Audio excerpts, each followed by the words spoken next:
দেবীর চরণে আমি করি অর্পণ।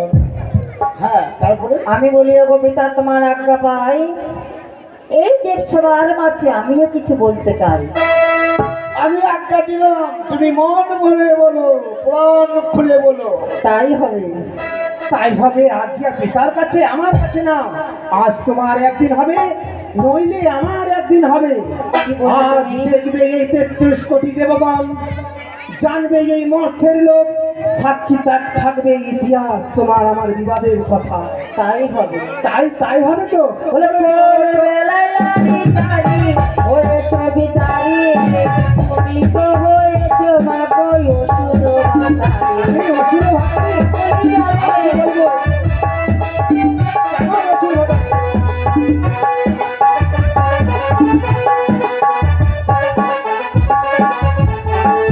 কি বললে তুমি? পরের বেলায় লাড়ি চারি, আর তুমি হেন কত বিচারি। তারপর আসলে জানে না তুমি যে তুমি হচ্ছে একটা অসুর ভাতারি। আমি কেমন অসুর ভাতারি তার কথা লজ্জা লাগে না নাকি? মেয়ে হয়ে ওষুধ ভাতারি বলবে? তার কথা আমি এখনই শুনি। ও আছে? হ্যাঁ আছে। তার কথা বলি, ওষুধে যে নিজের বাবু বলে, আর তোমার মতো নাইতে মাটি আচল ধরে। লজ্জা লাগে?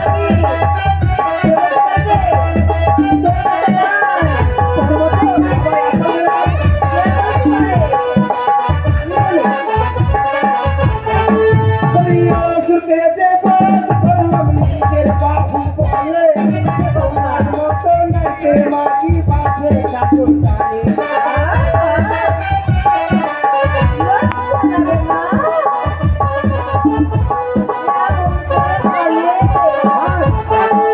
আজ এই মহিষাসুরকে বধ করেছি, নিজের পদতলে রেখেছি, নিজের বাহু বলে তাকে বধ করেছে। তোমার কি মতো বললে তুমি? কি বললে? কি বলেছিলে? বলো তুমি বুঝতে পারোনি? কি বললে, বলো না।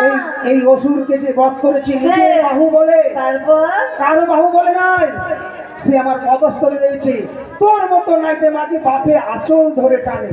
বাবাই যে আঁচল ধরে টেনেছে, সন্তানরা যদি মায়ের বাপের আঁচলে থাকে তো লজ্জা আছে গো। তেমনি যদি আমি অসুরকে বধ করেছি, তো আমি সন্তান না মেয়ে, কি করে একটা মেয়ে যদি মায়ের আঁচলে থাকে তো লজ্জা আছে? বলে লজ্জা আছে না? বাবার আঁচলে থাকতে আমার কিসের লাজ? তোর মতো নাচে মাগি করি মতো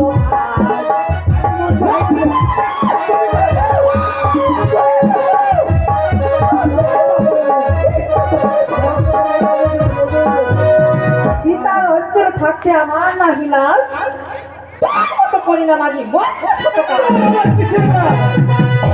সেই মাগির স্বামী নেই, আবার তার কিসের লাজ?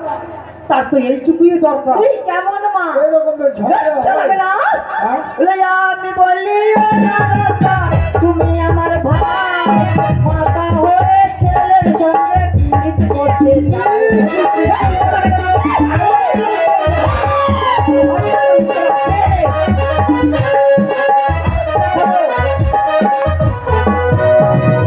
আমি বলি ও দেবগণ, কার্তিক গণেশ আমার ভাই।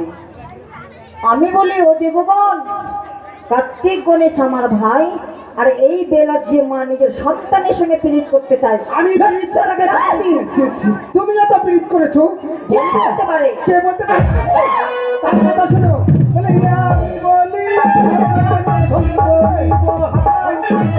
মন হয়ে দাদার সঙ্গে প্রেম করতে চাই। আমি বলি ভাই, মন হয়ে দাদার সঙ্গে প্রেম করতে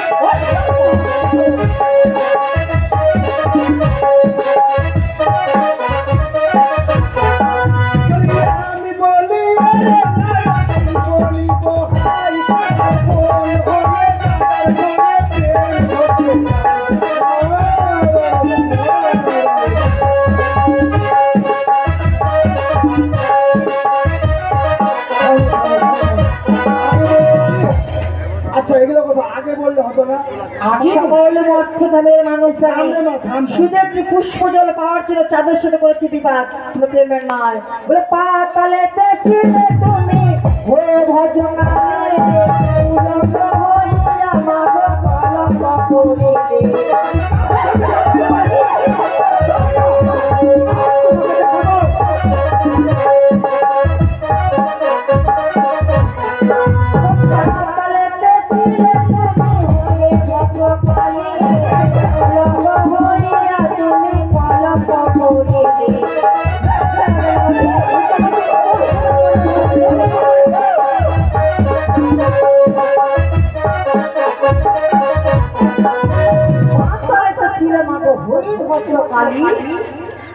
পাতালে তো ছিল মাগো হই মাত্র কালি আর ল্যাংটা হয়ে কলঙ্ক করলে মহিলা বলে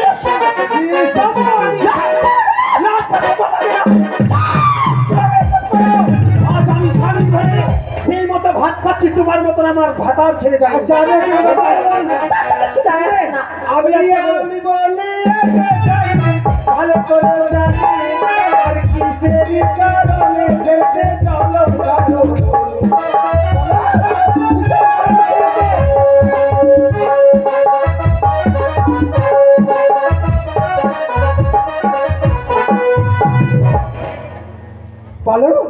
চলো বলো আমার ছেড়ে যায়নি, আমার বিবাদ সহ্য হয়নি বলে আমি ওকে তাড়িয়ে দিয়েছি। তুমি ত্যাগ করেছো না, তোমাকে ত্যাগ করেছে না স্বামী, যেভাবে আমি লক্ষ্মীদের দংশন করেছি সেইভাবে আজ এই মাকে দংশন করে পৃথিবীর মুখ থেকে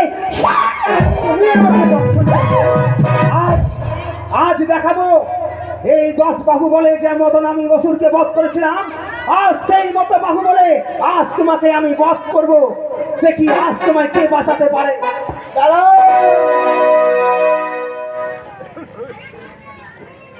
কেন হলো ঝগড়া? তোমার হয়েছে না হয়েছে, মা বেটিতে এরকম ঝগড়া বলেছে? এই দাঁড়াও, দুইজনে এভাবে করতে থাকলে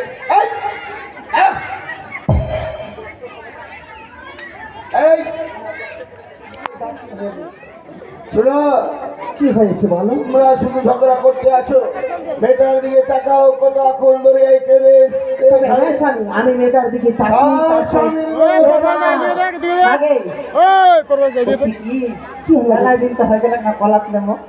কলাই তোমায় কলাই নেবো? তুমি এখন বড় হয়েছো, তোমাকে কোলে নিলে হবে না? হবে না? না। আচ্ছা ঠিক আছে, কোলে নিবে, ফের আবার ছোট হতে হবে, ওই রকম। হাতে বাবা কি হয়েছে বলে? শোনো, তার স্বামীর প্রাণদানের ব্যবস্থা করো, ঝগড়া টগড়া বাদ দিয়ে। শিব পিতা, তার স্বামীর প্রাণদানের ব্যবহার করতে পারি। হ্যাঁ, নটিনী যে দেব